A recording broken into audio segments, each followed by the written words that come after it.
আচ্ছা, তো এই ভিডিওতে তোমাদের থার্ড সেমিস্টার এমডিসি সাজেশন দিয়ে দিচ্ছি। তো যে কোশ্চেন্সগুলো এই ভিডিওতে দিচ্ছি, তো সেই কোশ্চেন্সগুলোর বাইরে ইউজুয়ালি আর কোনো প্রশ্ন হবে না তোমাদের। অ্যান্ড যদিও বা আসে এই প্রশ্নগুলোর বাইরে, তাহলে এতটুকু বলতে পারি, যতটুকু লিখতে হবে তোমাদের ততটুকু তোমরা কমন পেয়ে যাবে। এর আগের বারে বোধহয় তোমাদের এমডিসির জন্য অন্য একটা সিলেবাস ছিল, ফরেন পলিসি বলে।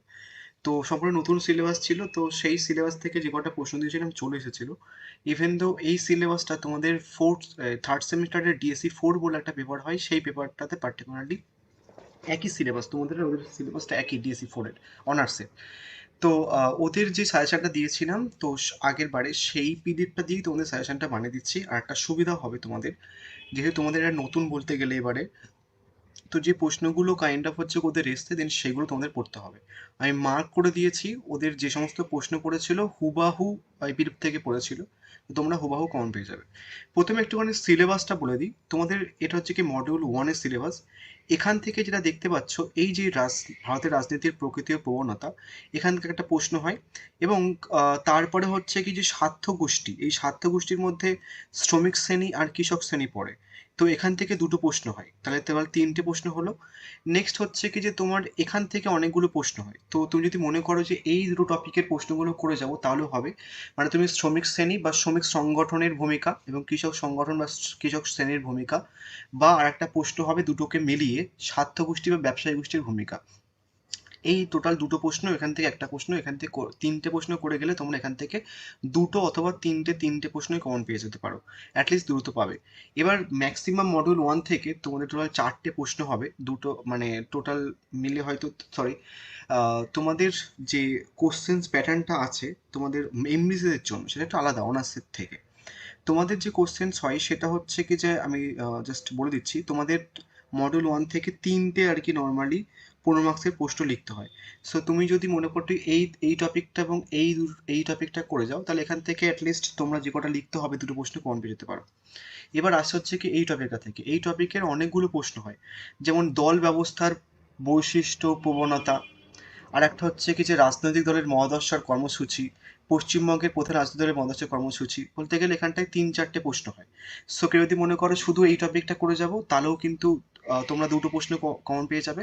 এবং যদি মনে করো যে না, আমরা এই দুটো টপিক করে যাব, তাহলেও কিন্তু দুটো প্রশ্ন কমন পেয়ে যাবে। লিখতে হয় দুটো প্রশ্ন মডেল ওয়ান থেকে। সো তোমাদের ইচ্ছা মতো আমি সমস্ত টপিক থেকে প্রশ্ন দিয়ে দিয়েছি।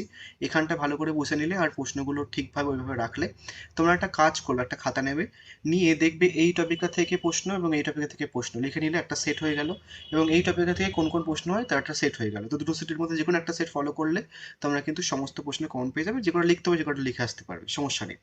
এবার আসে হচ্ছে কি যে এখানটায় মানে মডিউল টু এ এই টপিকটা থেকে একটা তোমরা কোনো প্রশ্ন কমন পাবে। নির্বাচন কমিশনের গঠন, ক্ষমতা, কার্যাবলী।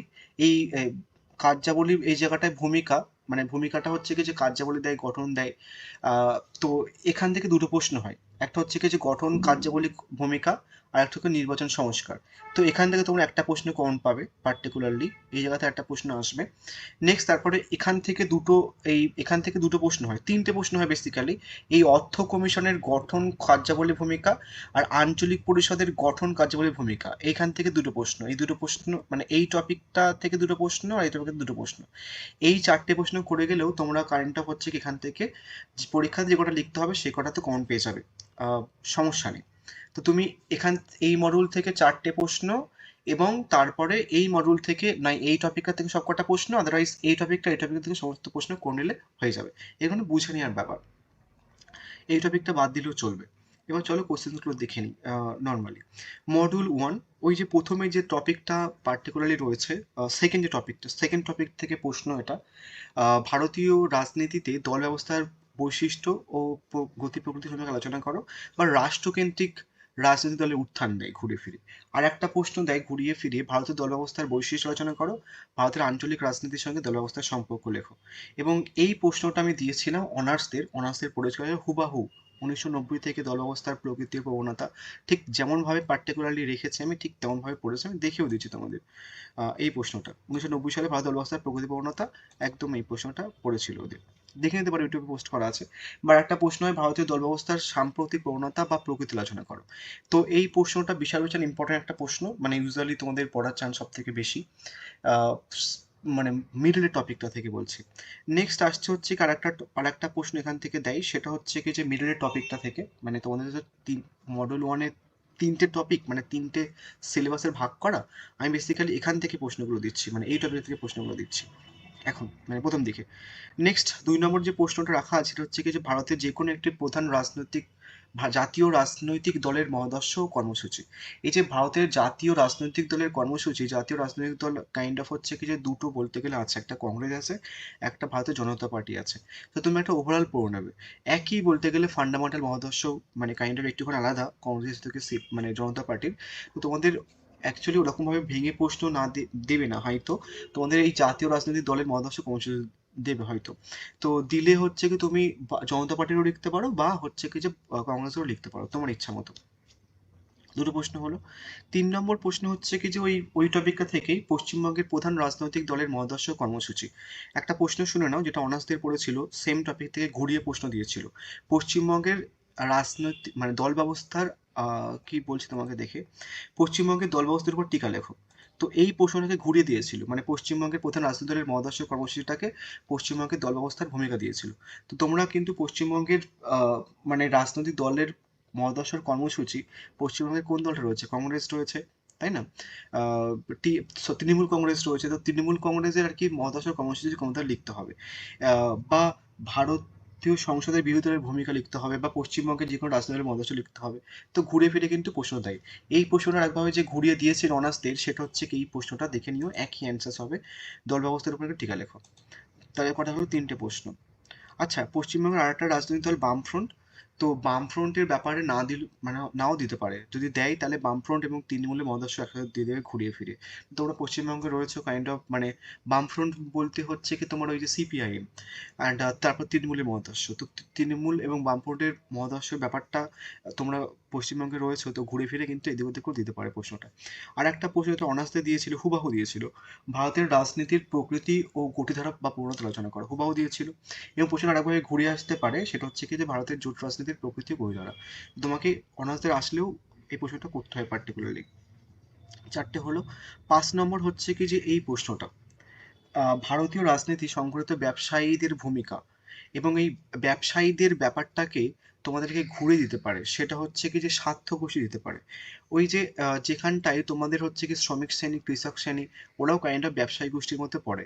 তুমি যদি শ্রমিক শ্রেণী এবং কৃষক শ্রেণী ভালো করে করে নাও, তাহলে কিন্তু এই বৃহৎ ব্যবসায়ী গোষ্ঠীর ব্যাপারটাও কিন্তু চলে আসবে। তো প্রশ্ন আরো কতভাবে ঘুরে আসতে পারে এখানটা মেনশন করা আছে, দেখে নিতে পারো। এবার আসছে হচ্ছে কি যে এই প্রশ্নটা তোমাদের শ্রমিক শ্রেণী এবং কৃষক শ্রেণী এই দুটো টপিকের মধ্যে একটা প্রশ্ন কিন্তু পড়বে এবার, মানে তোমাদের। এবার অনার্সদের দিয়েছিল এইভাবে, মানে এই প্রশ্নটা হুবাহু অ্যাকচুয়ালি নর্মালি কপি করেছিল বলতে গেলে, আমি তোমাদের দেখাচ্ছি। ভারতের রাজনীতির শ্রমিক সংগঠনগুলির ভূমিকা একদম হুবাহু পড়েছিল, ভূমিকা বিশ্লেষণ করো এইভাবে। তো তোমাকে এইভাবে না দিয়ে এইভাবে দিতে পারে বা এইভাবে দিতে পারে। তো তোমাদের মোটামুটি হচ্ছে কি শ্রমিক শ্রেণী এবং কৃষক শ্রেণীর মধ্যে একটা পড়বে, দেখে নেবে। নেক্সট আসছে হচ্ছে কি পরের শ্রমিক শ্রেণী হয়ে গেল, এবার কৃষক শ্রেণী। তো কৃষক শ্রেণীর ভূমিকাটা পড়ে রাখবে, 7 নম্বর হলো। এবার এই 7টা করলে পার্টিকুলারলি হচ্ছে কি তোমরা সবকটা প্রশ্ন করে আসতে পারবে মডিউল 1 থেকে, মানে দুটো তো লিখতে হয়, তিনটে প্রশ্ন দেবে তোমাদের, তো দুটো করে আসতে পারবে। তাও যদি মনে করো যে না আরো একটু কিছু এক্সট্রা প্রশ্ন করবো, তাহলে এই প্রশ্নগুলো কাইন্ড অফ হচ্ছে কিছু রাখা আছে অ্যাজ এক্সট্রা হিসেবে। মানে যদি প্রশ্ন কঠিন হয় তাহলে এরকম ধরনের প্রশ্ন দিতে পারে, যেমন হচ্ছে কি যে এই প্রশ্নটা, ভারতীয় কৃষক সংগঠনগুলির ব্যর্থতা। তোমাদের কিছুক্ষণ আগে হচ্ছে কি যে কৃষক সংগঠনগুলির ভূমিকা পড়েছো, তো ব্যর্থতা কিন্তু ঘুরে ফিরে দেয়। বা আঞ্চলিকবাদের উৎস ব্যাপারটা দিতে পারে ঘুরিয়ে ফিরে, প্রশ্নটা এভাবে ঘুরে দেয়। নেক্সট হচ্ছে কি যে জোট সরকারের বিকাশের কারণ, বা ভারতের নির্বাচন কমিশনের প্রক্রিয়ার প্রধান বৈশিষ্ট্য, বা এইভাবে ঘুরে ফিরে দেয়। ঠিক আছে, তো এক্সট্রা প্রশ্ন চাইলে তুমি এটা দেখে রাখতে পারো, আদারওয়াইজ না দেখতে চাইলে এই 7টা অবধি করলেও হয়ে যাবে। এবার আসি মডিউল 2। আমার মানে আমার সাজেশনের মডিউল 1-এর ফার্স্ট প্রশ্ন অ্যান্ড মডিউল 2-এরও ফার্স্ট প্রশ্ন আর ক্যালকাটা ইউনিভার্সিটির প্রশ্নের ফার্স্ট প্রশ্ন হচ্ছে কি একই ছিল, মানে এর আগের বারে, মানে অনার্সদের কথা বলছি। মানে আমি তোমাদের দেখেও দিলাম, মানে দেখো ভারতের নির্বাচন কমিশনের গঠন ও কার্যাবলী একদম পুরো ফার্স্ট প্রশ্ন রাখা ছিল। এবং তারপরে এখানটায় যে 1990 সালে দল ব্যবস্থা প্রকৃতি, এটা মডেল ওয়ানের ফার্স্ট প্রশ্ন ছিল ক্যালকাটা ইউনিভার্সিটি, এটা আগের বারে। তো তোমাদের অনার্সের প্রশ্নটা তোমাদেরও পড়তে হবে, তো তোমাদের কিন্তু নির্বাচন কমিশনের গঠন ও কার্যাবলী বা বৈশিষ্ট্য পড়তে হবে। নেক্সট, নির্বাচন কমিশনের ভূমিকা মূল্যায়ন করো। এই যে ভারতের নির্বাচন কমিশনের গঠন ও কার্যাবলী, এই কার্যাবলীর এখানটায় তোমরা সেপারেটলি না করে তোমরা হচ্ছে কি যে এখানটায় ভূমিকাটা অ্যাড করে নেবে, তাহলে এই প্রশ্নটা সেপারেটলি করতে হচ্ছে না। এখান থেকে যে প্রশ্নটা করতে হবে সেটা হচ্ছে কি এই প্রশ্নটা, এটা মোস্ট ইম্পর্টেন্ট একটা প্রশ্ন, ভারতের নির্বাচনী সংস্কারের উপরে টিকা লেখো। তো তুমি এখান থেকে একটা করলে, এখান থেকে একটা করলে, দুটো করলে। নেক্সট আসছে হচ্ছে কি তারপরে এই একটা প্রশ্ন এসেছিল, একটুখানি ঘুরিয়ে এসেছিল, একটুখানি ভালো করে শুনে নাও। দুটো কথা বলবো, ওই দুটো কথা একটুখানি ভালো করে শুনে নেবে। কথার গন্ডগোলের জন্য প্রশ্ন বোঝা যায় না অনেক সময়। এই যে ভারতের অন্তরাজ্য পরিষদ আর আঞ্চলিক পরিষদ বলতে গেলে একই, তো ওদের প্রশ্নটাকে ঘুরিয়ে দিয়েছিল। আমি দিয়েছিলাম ভারতের অন্তরাজ্য পরিষদের গঠন কার্যাবলী সামাজিক প্রভাব, ওদের দিয়েছিল এই অন্তরাজ্যটা তুলে দিয়ে ভারতের আঞ্চলিক পরিষদের দিয়েছিল। তো তোমাদের কিন্তু একটুখানি মাথায় রাখতে হবে। এবং এই যে অন্তরাজ্য পরিষদ, এটা আবার 5 মার্কসের জন্য দিয়েছিল। তো দেখে রাখে প্রশ্নটা, তিনটে হলো প্রশ্ন মডেল 2 থেকে। এবার 4 দাগের প্রশ্নটা, 4 দাগের প্রশ্ন অনার্সদের পড়েছিল, অর্থ কমিশনের গঠন কার্যাবলী ভূমিকা পড়েছিল, এটাও দেখে রাখবে। এবার যেটা মোস্ট ইম্পর্টেন্ট জিনিস তোমাদের জানার, সেটা হচ্ছে কি সিভিল সার্ভিস বা সিভিল সার্ভেন্টকে জনকর্তৃক বলে। তো তোমাদের এই একই টাইপের প্রশ্ন একটুখানি ঘুরিয়ে এসেছিল। আমি সিভিল সার্ভিসের নিরপেক্ষতার গুরুত্ব দিয়েছিলাম। তো সিভিল সার্ভেন্টকে বাংলাতে জনকর্তৃক বলে।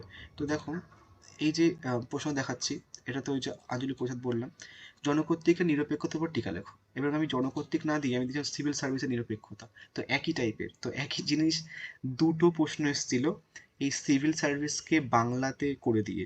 একটা 5 মার্কসের জিনিস দিয়েছিল যে জনকর্তৃকের ভূমিকা, ওটা 5 মার্কসের জন্য দিয়েছিল। আর 15 মার্কসের জন্য দিয়েছিল, বা 10 বা 20 মার্কসের জন্য দিয়েছিল হচ্ছে কি যে জনকর্তৃকের নিরপেক্ষতা। তো ওটা মাথায় রাখবে, আদারওয়াইজ কিন্তু এই প্রশ্নটা স্লিপ করতে পারে তোমাদের। এবার আসি 5 মার্কসের জন্য। 5 মার্কসের জন্য ফি কি পড়েছিল? ফি কি পড়েছিল হচ্ছে, আমি তোমাদের দেখিয়ে দিচ্ছি। এই যে বললাম জনকর্তৃকের ভূমিকা পড়েছিল, আন্তঃরাজ্যের পরিষদ পড়েছিল, ফি কি পড়েছিল, জোট রাজনীতি পড়েছিল, এবং ভারতের একটি রাজনীতির সমস্যা, এটা করবে। ঠিক আছে, বাদ বাকি আমার সাজেশনের মধ্যে পাবে। এই প্রশ্নটা আমি দিইনি, বাদ বাকি সমস্ত কিছু ছিল। আহ, দেখিয়েও দিচ্ছি। ফি কি পড়েছিল, ফি কি আর করতে হবে না। স্বার্থ গোষ্ঠী হিসেবে বৃহৎ ব্যবসা বাণিজ্য গোষ্ঠী, তো এটা তুমি বড় প্রশ্নের জন্য পড়ো, এখান থেকে না করলেও চলবে। এবার হচ্ছে রাজনীতি শ্রমিক শ্রেণীর ভূমিকা, এটাও তুমি বড় প্রশ্নের জন্য পড়ে নিচ্ছ, সেপারেটলি না করলেও চলবে। তারপর হচ্ছে কি যে জাতীয় নির্বাচন কমিশনের গঠন, এটাও তুমি 15 মার্কস এই বড় প্রশ্নের জন্য পড়ে নিচ্ছ, এটা না করলেও চলবে। এই যে মোর্চা রাজনীতি, এই মোর্চা রাজনীতিকে জোট রাজনীতিও বলে। তো ওদের পড়েছিল জোট রাজনীতি, মোর্চা রাজনীতি আর দেয়নি। তো কতটা ঘুরে দিয়েছে, অনেকে বুঝেছে অনেকে বোঝেনি। তো তোমরা কিন্তু দেখে রাখবে একই কথা, মোর্চা রাজনীতি, জাতীয় গণতান্ত্রিক মোর্চা বা সংযুক্তি প্রযুক্তি মোর্চা, ঘুরে ফিরে কিন্তু দিতে পারে। নেক্সট আসছে হচ্ছে কি যে তোমার এই প্রশ্নটা আর এই প্রশ্নটা। তো এইগুলো করলে কাইন্ড অফ হচ্ছে কিছু হয়ে যাবে, আর কোনো প্রশ্ন এখান থেকে করার দরকার নেই। যে কথাগুলো বললাম দেন সেই কথাগুলো মাথায় রাখলে যে প্রশ্নগুলো দিয়েছে এবারে কোনো প্রশ্ন হবে না, যদি বা হয় অ্যাটলিস্ট যে কটা লিখতে হবে দেন সে কটা তোমরা কমন পেয়ে যাবে। 5 এবং বড় প্রশ্ন সমস্ত প্রশ্নের জন্য বলছি। So thank you.